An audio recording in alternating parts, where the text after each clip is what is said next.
A nossa série de exposições tem como título Neemias, um líder que restaurou uma nação.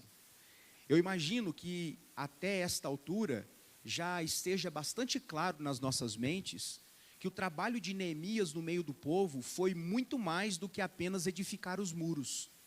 Neemias está chamando a atenção do povo para que de novo o povo pudesse fazer o seu trabalho, fazer a obra de Deus e crer que Deus estava cuidando deles. Então nós conhecemos a história de que Neemias fica sabendo de como Jerusalém estava destruída e as pessoas estavam vivendo numa situação de extrema dificuldade. Ele decide então conversar com o rei, ele consegue autorização, recursos, proteção e vai até Jerusalém. Neemias motiva o povo, Neemias planeja a reconstrução, viabiliza meios, e até que no capítulo 4, nós somos apresentados à edificação de fato do muro. O capítulo 4 é, como eu disse, o resumo de 52 dias que foram suficientes para a reconstrução desse muro. E é importante lembrar que esse muro ficou destruído por mais de 100 anos. E em 50 e poucos dias, um povo que tinha um líder com coração em Deus, um povo que estava motivado, foi capaz de fazer o que durante mais de 100 anos fora impossível. O povo de fato levantou do pó, sacudiu a poeira e reconstruiu as muralhas de Jerusalém. Quando nós lemos este texto em paralelo com Esdras, Ageu, nós somos informados de que a reconstrução não se deu apenas nos muros, mas no templo, na religião, na política, na vida do povo de uma forma geral. Então, quando nós somos apresentados ao capítulo 4, nós somos imediatamente informados de que a vida de Neemias não seria nada fácil, porque como tudo na vida não é um mar de flores, Neemias tinha a adesão do povo, embora não fosse a sua totalidade, porque no capítulo 3, nós vimos que um pequeno contingente daqueles que faziam parte do povo de Deus, decidiu não ajudar na obra. Não eram unanimidade, mas eram a maioria. E com esta maioria, Neemias inicia a obra e ele vai concluir a obra. Isso nos fornece uma lição importante. Dificilmente nós seremos unanimidade em tudo aquilo que nós formos fazer. É importante que o nosso coração esteja na presença do Senhor e que a nossa recompensa seja o Senhor, para que, apesar das oposições, o nosso coração esteja disponível para o agir de Deus. Então, no capítulo 4, Neemias nos mostra como nós podemos e devemos enfrentar a oposição. Quem nunca enfrentou algum tipo de oposição? Quem nunca teve que lidar com um chefe chato, com um colega de trabalho difícil? Quem nunca teve que lidar com um vizinho problemático, um filho, parentes, enfim, todos nós enfrentamos em algum momento da nossa vida algum tipo de oposição. E quando nós olhamos para esse texto, e eu tenho chamado a atenção dos irmãos, para que a nossa leitura de Neemias possa nos fornecer uma ideia prática de como usar os princípios aqui descritos em Neemias na nossa vida como igreja. Como igreja de Jesus, fazendo a obra de Deus, nós também encontraremos ou enfrentaremos a oposição. A oposição aqui começou com Sambalate, com Tobias, depois apareceu um Gesem, depois apareceram os arábios, os asdoditas, a ponto de no capítulo 4, a cidade de Jerusalém estar cercada de todos os lugares. Então, a partir do verso 10, eu quero chamar a sua atenção para como Neemias nos ensina a enfrentar a sutileza do inimigo.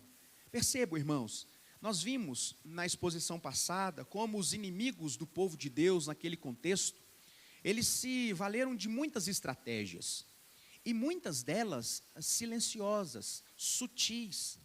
Aqueles que se opõem à obra de Deus estão sempre procurando uma brecha para atingir os trabalhadores de Deus, que tem como finalidade paralisar a obra de Deus. Eu tenho dito isso, que se nós não queremos enfrentar oposição na nossa vida cristã, é só nós continuarmos como nós estamos. É só cruzar os braços, é só ficar no meio dos escombros, que nós não seremos incomodados. Você quer sofrer oposição? Você quer ter que lidar com pessoas difíceis, circunstâncias difíceis? Então resolva colocar o seu coração diante de Deus e experimente a fúria daqueles que se opõem aos planos de Deus. No contexto de Neemias, os seus opositores se utilizaram de basicamente 3 expedientes para paralisar o avanço daquela obra. Eles chegaram então e perceberam que a obra havia avançado, que eles já estavam na metade da reconstrução dos muros, e o texto nos diz que eles ficaram profundamente irados. Então, eles tentaram de alguma forma minar as forças daquele povo para não conseguirem construir os muros. Em primeiro lugar, aqueles opositores tentaram paralisar a obra, provocando desânimo no povo. Você já se sentiu desanimado alguma vez na vida? É uma pergunta retórica. Com certeza você já se sentiu desanimado. Você já parou para pensar como o desânimo é capaz de nos colocar na lona? Como o desânimo é capaz de nos fazer enxergar muito pouco?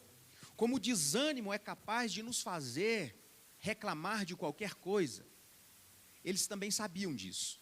E eles tentaram desanimar o povo. Veja o que eles fizeram no verso 10.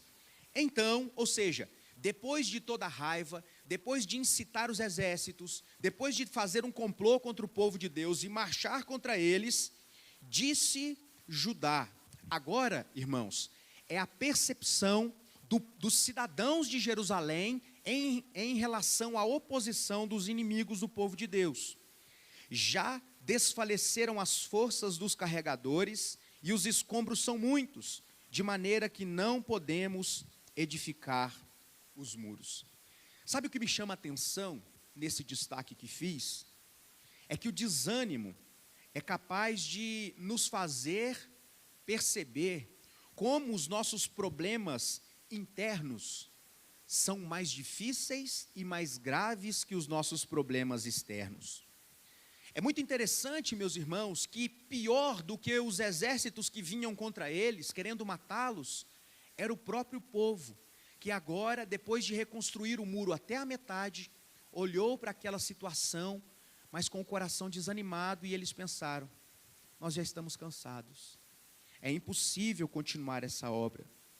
Os carregadores estão sem forças, os escombros são muitos, e a conclusão para isso é muito óbvia: nós não podemos continuar.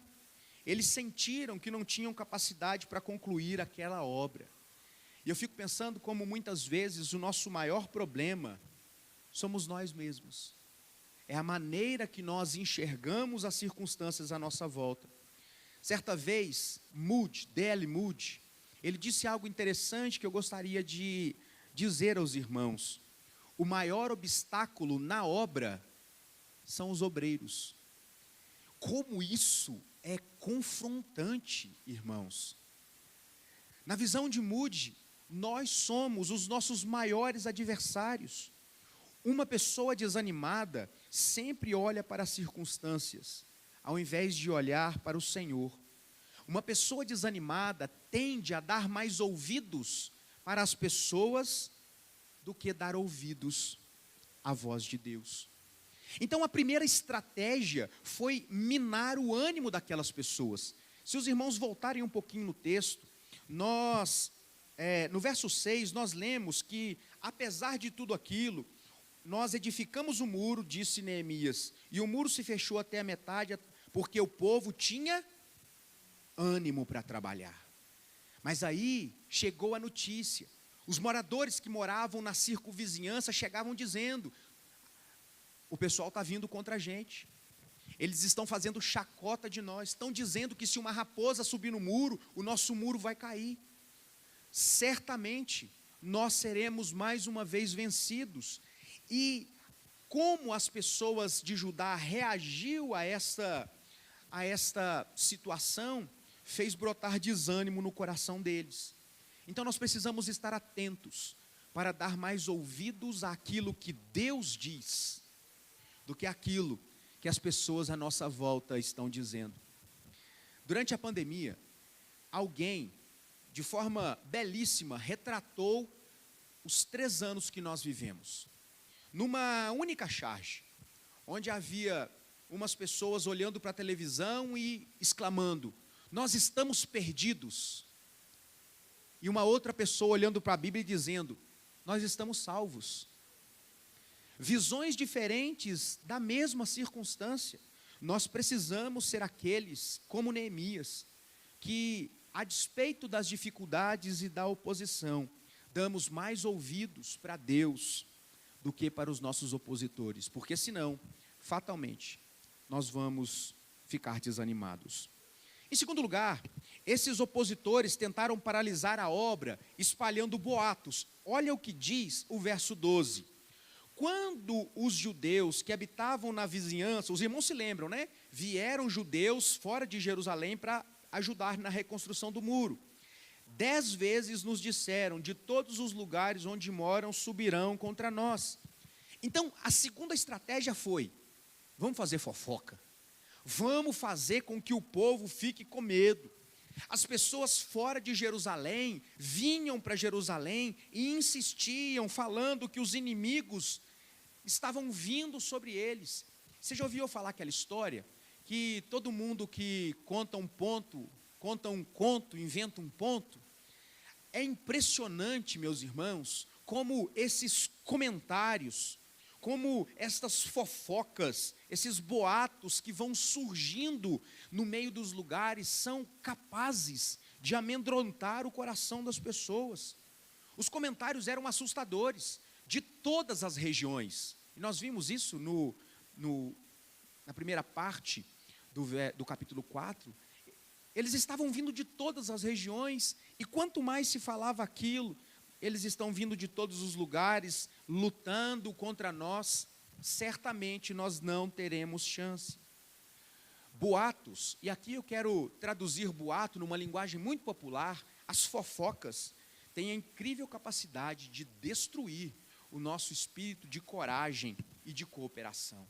Irmãos, se existe algo que mina as nossas energias, o nosso desejo de fazer, é justamente conversas atravessadas. Boatos, afirmou Hernandes Dias Lopes, são como setas do inimigo. Onde prospera a fofoca, a obra, com certeza, é paralisada. Boatos sempre superdimensionam os problemas. Você já parou para pensar como, quando nós damos ouvido a conversas atravessadas, nós tendemos a fazer tempestades em copo d'água? Às vezes é algo pequeno que poderia ter sido resolvido com uma boa conversa, simples conversa, mas porque aquilo foi se agigantando na mente, na boca e nos ouvidos de quem não deveria, aquela situação transformou-se ou foi transformada num verdadeiro gigante. O pior é que o povo estava guardando os muros, mas não estavam guardando os seus ouvidos. Meu querido irmão, você quer um conselho pastoral nessa noite? Guarde os seus ouvidos. Guarde os seus ouvidos. Sempre que você tiver a oportunidade de não ouvir uma fofoca, não ouça, interrompa, se recuse a fazer parte. Neemias enfrentou o problema do desânimo e da inserção desses boatos com 3 atitudes que eu gostaria de destacar para os irmãos. A primeira delas, Neemias repreende os judeus. Ei, não tenham medo, não temais, foi uma repreensão de Neemias, chamando a atenção do povo. Em segundo lugar, Neemias anima o povo, porque também não adianta, né, dizer para não ter medo. Por que não ter medo? Neemias anima eles. Lembrai-vos do Senhor. E ele termina com uma motivação: pelejai pelas vossas famílias.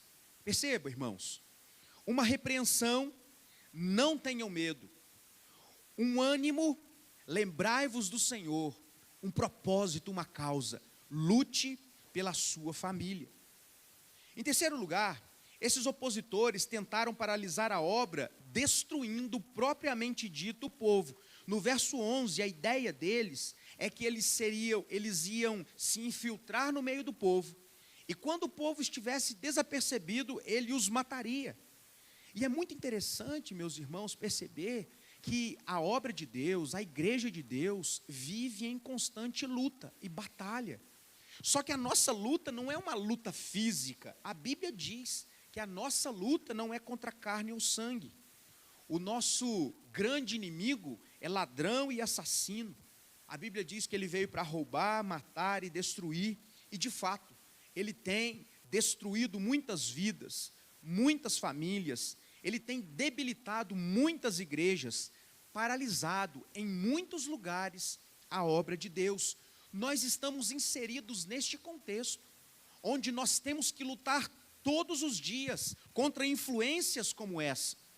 Neemias nos ensina a nos lembrar de que nós não precisamos ter medo, porque nós precisamos nos lembrar do Senhor, e nós precisamos nos lembrar da razão pela qual nós estamos trabalhando, é o Senhor. Como Neemias reagiu a esse ataque? Quais foram as armas que Neemias usou para vencer a sutileza do seu inimigo? Neemias, então, nos apresenta, pelo menos do meu ponto de vista, 5 princípios importantes aqui, e eu quero mencioná-los para os irmãos.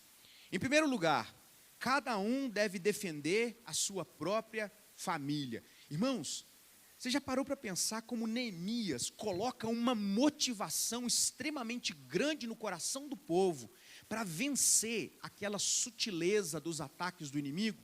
O povo estava desanimado. Então Neemias lembra o povo de que eles não estavam sozinhos e coloca no coração do povo uma razão pela qual valia a pena lutar. Um líder precisa saber como repreender, encorajar e motivar os outros. Nós não podemos ter uma igreja forte se não nos protegermos uns aos outros. Meus irmãos, nós somos uma família, e eu costumo dizer que nós somos, enquanto cristãos, irmãos de sangue.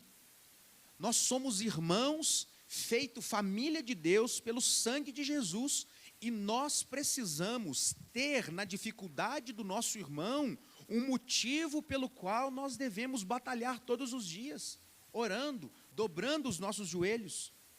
Hoje à tarde a tia Ju mandou uma mensagem para mim, aquela hora eu estava revirando, esperando a hora de tomar o remédio. Eu disse, pastor, melhorou o rim? Eu falei, eu queria dizer que sim, mas estava doendo tanto que não dava nem para aliviar. Eu falei, Ju, não melhorou. Mas então, além da minha oração, posso fazer alguma coisa? Eu falei, é só oração. Eu falei, então eu vou orar. Nós precisamos viver, irmãos, nessa dinâmica de que os sofrimentos dos outros é o nosso sofrimento, a causa dos outros é a nossa causa, e assim nós devemos viver nos protegendo uns aos outros e não nos destruindo com conversas, com desânimo e tantas outras coisas. Neemias era sábio o suficiente para saber que prioritariamente o povo deveria defender a sua própria família. Irmãos, nós devemos lutar por justiça, nós devemos lutar por igualdade de todas as pessoas, mas se nós tivermos que escolher, é pelos nossos irmãos que nós devemos lutar primeiro. É por esses que fazem parte da nossa família de fé que nós devemos nos esmerar primeiro. Pelejai, disse Neemias, pelos vossos irmãos, vossos filhos, vossas filhas, vossa mulher e vossa casa. Em segundo lugar, nós precisamos empunhar armas de defesa e de ataque. Olha só que interessante. Neemias, ele não tinha problema em ter uma vida de oração, e o fato de Neemias ser um homem de oração não mudava o fato de que Neemias estava sempre em ação. A soberania de Deus não afetava a necessidade de agir de Neemias. Então nós percebemos que, assim como Neemias, nós não podemos enfrentar os nossos inimigos, opositores, sem armas apropriadas, tanto para ataque quanto para defesa. E quando pensava nesse texto, eu me lembrei das palavras do apóstolo Paulo, quando ele usa uma linguagem bélica para dizer da nossa luta contra o pecado, da nossa luta contra a nossa velha natureza, do nosso adversário, que é o diabo. E eu fiquei pensando que, assim como Neemias contava com os cidadãos que eram ao mesmo tempo construtores da obra de Deus ali e soldados, nós somos servos de Deus e soldados desta guerra espiritual. A nossa batalha não é contra pessoas, mas contra inimigos espirituais que simplesmente não dão trégua. Eles não descansam, não tiram férias, não dormem. E sabe o que isso nos ensina? Não dá para baixar a guarda. Eu já contei umas 3 vezes a história do vigilante, né? Agora eu vou mudar, porque hoje eu vi uma outra história de vigilante, nesses vídeos curtos. Então, era uma comparação de uma empresa de vigilância a respeito do comportamento de 2 vigilantes.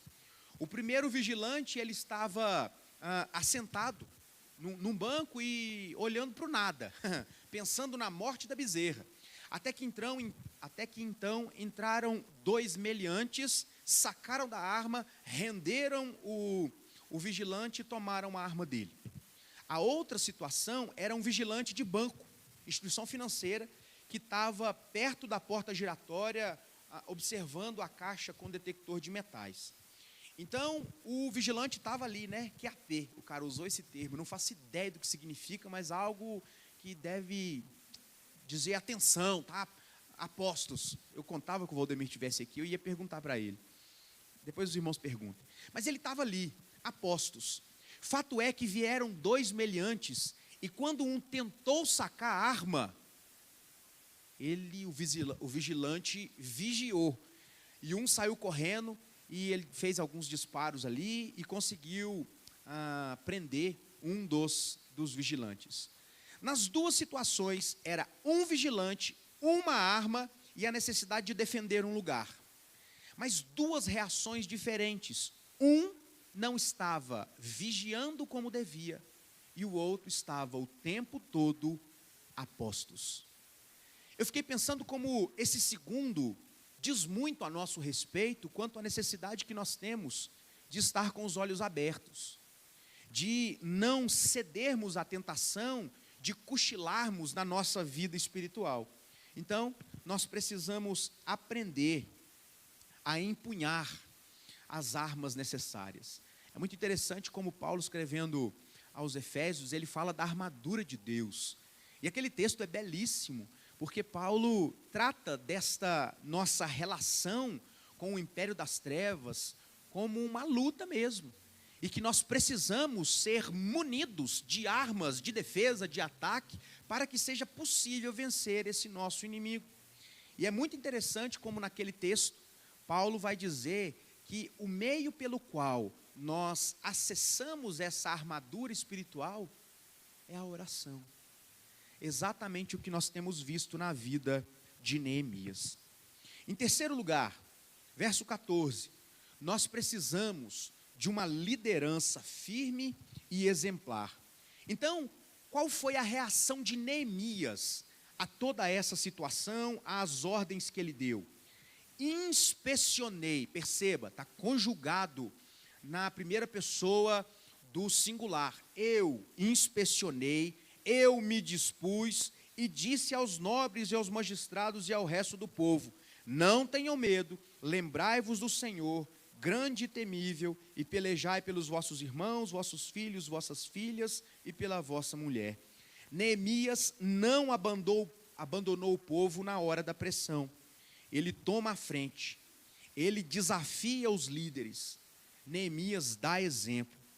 A liderança ocupa uma posição de absoluta importância em qualquer luta que nós quisermos travar. Mais uma vez, citando o reverendo Hernandes Dias Lopes, ele diz que uma liderança fraca, medrosa, vacilante e sem vida não transmite segurança na hora que o povo passa por crises. Portanto, nós precisamos olhar para esse contexto e aprender com Neemias a exercermos uma liderança forte, a tomarmos atitude e fazermos aquilo que é necessário fazer. Darmos o exemplo, sermos os primeiros a fazer aquilo que nós esperamos que os outros façam.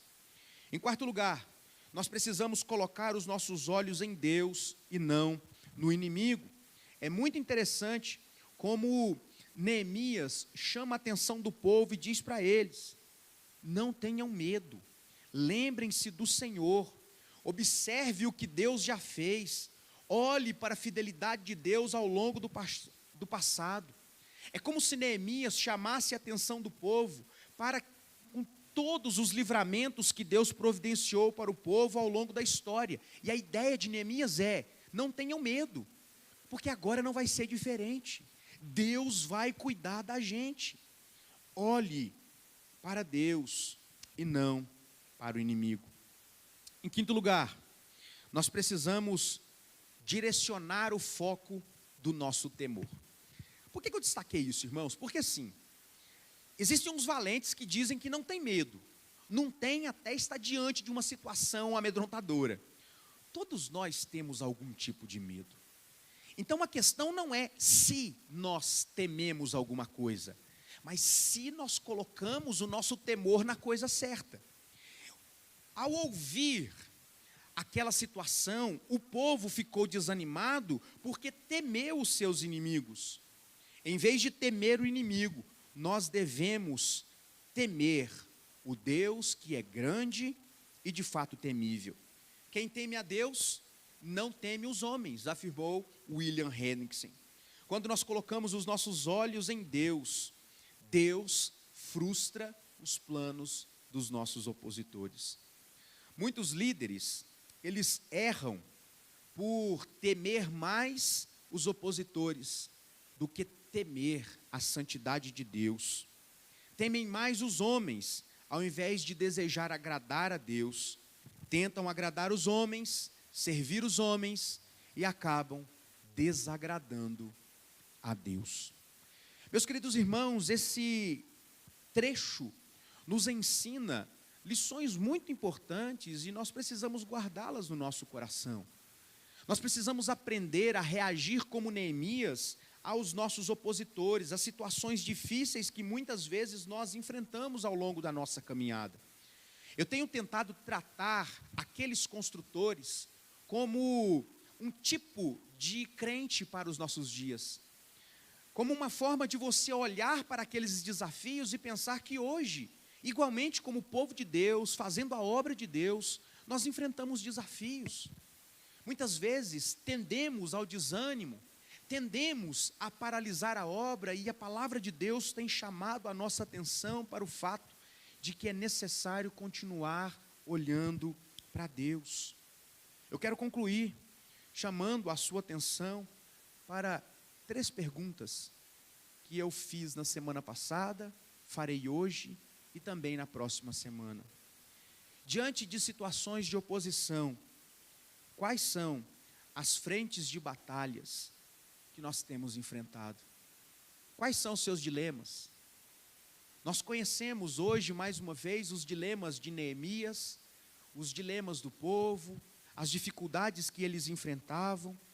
Mas quais são os seus dilemas? Quais são as suas dificuldades? Quais oposições você tem que lidar todos os dias? Que tipo de ataque os seus inimigos, e eu não quero tratar inimigo, mas os seus opositores estão tentando atingir a sua vida? Quem sabe dificuldades profissionais, dificuldades espirituais, dificuldades de relacionamento, dificuldade financeira, patrimonial. Quais são as dificuldades que você tem enfrentado? E por fim, como você tem reagido a esses ataques? Porque o que muda, irmãos, não é se nós sofremos oposição, mas como nós reagimos a ela.